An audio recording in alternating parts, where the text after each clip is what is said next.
Well, the thing about it is, one thing they doing, there ain't no talking. Mm-hmm. You know what they do. Yeah, dog. All right.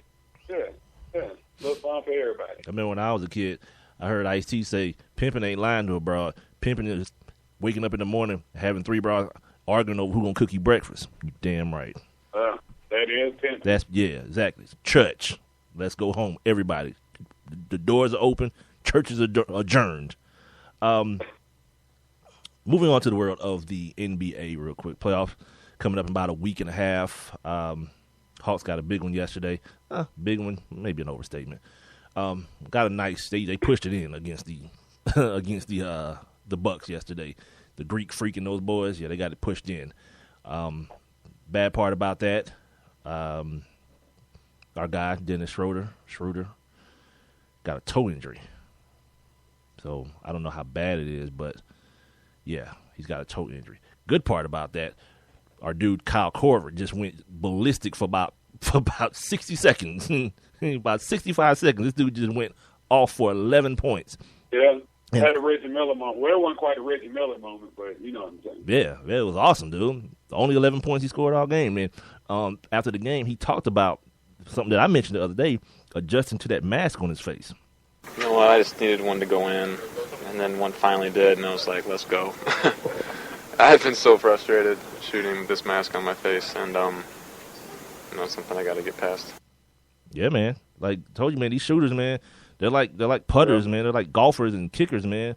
Like you start messing with that routine, or like baseball players, you start messing with their routine, like everything goes haywire. So yeah, Kyle's been in a little bit of a slump, man, and he just heard him talk about, finally being able to see the basketball go through the hoop, and him getting out of said slump. Other injury news around the NBA: Patrick Beverley is officially now, as of yesterday, out with that wrist. He's out for the remainder of the regular season as well as the playoffs. So that's going to be a little bit of a hit to the Houston Rockets as far as the defensive side of the football, defensive side of the basketball court goes. Kevin Love, he's been dealing with a back for a while now. I think since right before the All-Star break, he's been having like these back spasms. So that's been bothering him as well. And Kevin Durant has had another successful surgery. You know when you need to tell me the surgery's successful? Like, because you told me that about the foot. When he gets on the court. I'm sure you told me that about that foot. No, when he's able to stay on the court. Like, I'm not 100% sure, but I'm about 90% sure you said that about the foot surgery. Yeah, successful surgery. Well, guess what ended up happening? You had to go back in and fix it again. Exactly. So stop telling me that. But look, I just want to mention something that a lot of folks here in Atlanta, of course, we record this podcast in Atlanta. The Atlanta Hawks, as great as everything has been going for the Hawks, here's something that's even better. I don't know if a lot of folks remember what the terms of this Joe Johnson deal was. Do you remember, Mike? Nah, like $1 million per minute or something. Well, no. What part of the deal was that the Hawks would swap 2014 and 2015 draft picks with the Brooklyn Nets. And so last year, it was all for naught because they traded the picks to Boston to facilitate the Kevin Garnett, Paul Pierce deal. But what can happen, or what looks like is going to happen this year, is that if Brooklyn stays out of the playoffs, because right now they're ninth. So if they don't make it into the playoffs, the Hawks could end up with a top 10 draft pick because they're going to swap draft picks with Brooklyn. So I think that's going to be that could be a great look for the Hawks. Well. Look at that. Just like some icing on top of the damn cake.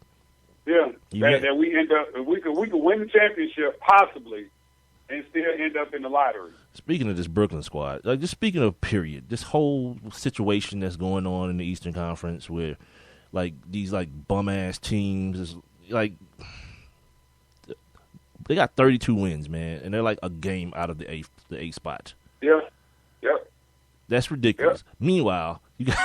Meanwhile, like New Orleans got 39. Oklahoma City got 42, and they're barely holding on. Yeah, they've been talking a lot lately. I've been hearing the basketball heads talk a lot lately about this whole like realignment situation, just getting rid of the conferences, and just when playoff time starts, like go 1 through 16 and run it. 1 through 16, no matter what conference you're in or where you are geographically, just run the junk 1 through 16 and bang it out. Get some good playoffs. Well, I mean, I still think the playoffs are going to be good. Because but just imagine what you would get if it was basically like an interleague type deal where there were no conferences. There was just 1 through 16. Well, like that'd be like something we have to figure out, because then you have Golden State, and they would be playing. Who would be like the AFC? I'm looking at these records now. They'd be playing Boston. Nah, well, okay, Boston wouldn't make it. So I'm saying, because you can't just go 8-8. You got to go the top 16. Right. So you're right. Probably, I guess Phoenix would get in at that point because they have 38 wins. That would knock Brooklyn. That would knock like half of the Eastern Conference out. Dude, let me tell you, it would knock 6, 7, and 8 out. And Brooklyn wouldn't have a chance, or Indiana wouldn't have a chance. Yeah. So it looks like from this, it'll be Phoenix, I guess, would be playing, still be playing Golden State. Then you would have the next seed up will be New Orleans. They will probably play Atlanta because Atlanta would have the 2 seed. So yeah, I mean you get some good matchups. I'm not really mad at the matchups now. Like I can sit down and watch Toronto and the Wizards. Yeah, but I'm just saying, like for a league purpose, right?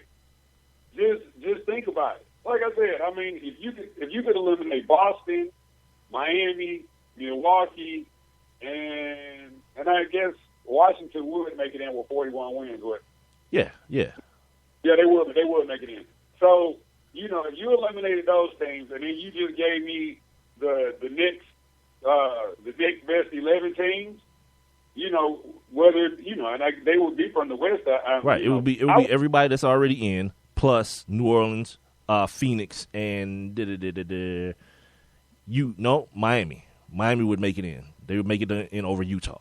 So you still, I mean, and now when you put it that way, you really only be in this situation replacing 2 teams.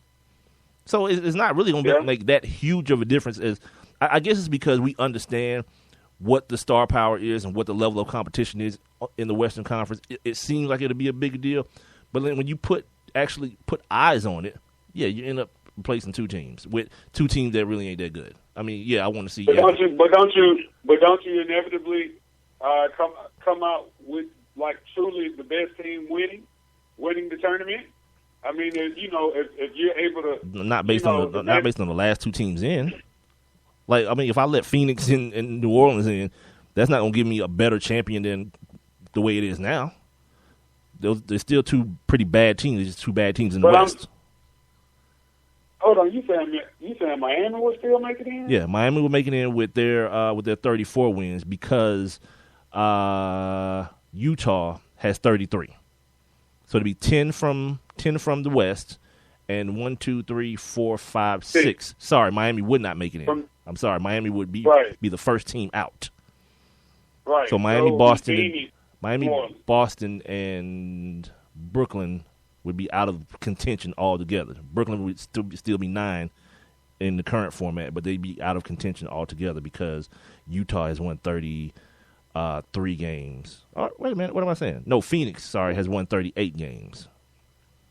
So, yeah, I mean, we're talking about replacing the bottom half with the bottom half. And I think the only reason people are even having this conversation because of the risk we were in for a minute of Oklahoma City not making the playoffs. And now it really don't make a difference because now the whole dynamic of that team has changed. It went from being, Serge and KD and Russ to now Russ and Enes Kanter. Right.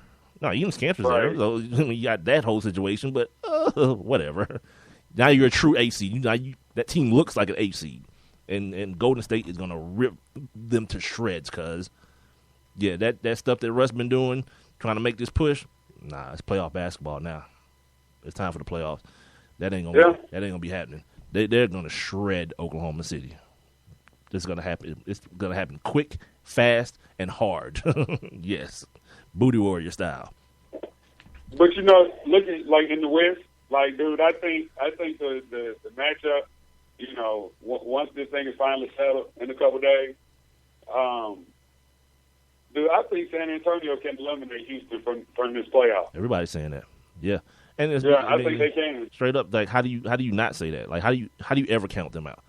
Like if you were like me or like most people for every year for the last 4 years saying, man, they too old. Yeah, it's time to go ahead and hang that one up. Like let them be old when it's time for them to be old.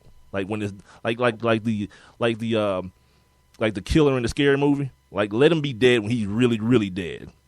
Because they just keep coming back over and over and over again. Like when the credits start rolling, you know this dude is dead, unless there's gonna be like a Jason Part 19, like there is now, or Freddy Krueger Part 51. They had to change dudes. What's that dude's name? Something London. I don't know why I do that to myself. I could have just said that without trying to remember his name. Set me up. I need to. I gotta get better, man. I gotta do better. That's part of my self-improvement project, man. I gotta get better at that stuff because it matters. But to me, it does. That I know. It matters, but don't be setting me up. Anyway, also Kevin, what's his not name? Kevin You know Durant. the man with the gold teeth. You know that one with the dreads with the gold teeth. What's his name? Montrez. That's just a safe guess. If you don't know the name and you get that description, just say Montrez, and somebody be like, you know what? I think it's right. Anyway, Derrick Rose is back at full contact practice now, so there's no estimation of the time that he'll return, but he's back at practice getting full contact now. We already talked about the realignment. I guess quickly we can get into this whole, we got like 3 minutes, the weirdness that is LeBron James. The whole I only really got 3 friends in the league. That's Carmelo, D-Wade, and CP3. Yeah, but here's the thing, LeBron. You're the dude that on every team you're on, you call everybody your brothers. So how we are brothers. How do I make the distinction at this point? You know what I mean? Like, You say, I mean, me and Kyrie cool, but we not friends like that. Well, the last time I heard you talk about these dudes, they was your brothers. Like I think we brothers, Kyrie, Kevin, and myself. Yeah, it's just he's a weird. Like, stop trying to be what you're not, because that's the stuff Kobe was talking about. Remember Kobe on the Muse documentary? He's like, I can't be a good friend and do what I do the way I do it. I just can't be. That's right. There's certain things I was willing to give up. Being a good friend, being a good son, being a good father, those type of things I just had to give up for a while to be great at what I do. Like, LeBron, you already great. Doing it the way you do it. You ain't got to try to revert now. To like, I don't really got no friends. You want everyone to be your friend. And we all know it. You're one of the most sensitive superstars ever in history of sports. Him and Dwight Howard. Yeah, ain't nothing wrong with that. It only becomes wrong when you try to shun it and become someone that you're not, and everyone can see through it like a big pane of glass. Everyone's looking right through it. That's not you, man. Just find your own version of cool. You ain't gotta steal nobody else's, because Kobe's a different dude. It's just what it is. He don't care. He never has. You remember right before they lost to Dallas, he sent out that tweet. It's 4:00 in the morning. I can't stop thinking about last night's loss. Yeah, you're a weirdo, dude. Just embrace it. Everybody can't have everything. I talked about it the other day. Like, if you got a dumb child, like, okay, cool. Maybe he's good at sports, or maybe he's charming, or maybe he's handsome. Everybody can't have everything. If he's a dummy and he don't have any of those things, work harder so you can keep him fresh. That's your obligation as a parent. Put the dude in Jordans and high price gear so bras will still love him. Like, look at Lil Wayne. Okay, I'm done. That's all I have to say. Yeah, look at Lil Wayne. You see what I'm saying? The dude is hella talented, but in the area of handsomeness, he lacks. But he get plenty of bad bras. We were just talking about Lauren London the other day. Knocked her up. Knocked Nivea up. Knocked Toya Carter up. Yeah, I'm cool. I understand. And he's with Christina Milian now. Yeah, I understand the dynamic. Everybody can't have everything. So he understands that. So he makes up for it with his talent and, whatever. I'm cool with it. All right, coming back with the second hour. We're going to talk some NCAA hoes. My favorite. I'm going to tell them how they're stealing your money, everybody out there. Yeah, you're going to really love hearing this. This is the Sports Kings Podcast. I'm Big Mike. He's Rob Calloway. We're online at Twitter, Instagram, and Facebook at Sports Kings Live, and on the email, sportskingslive@gmail.com. We'll be right back with hour number 2.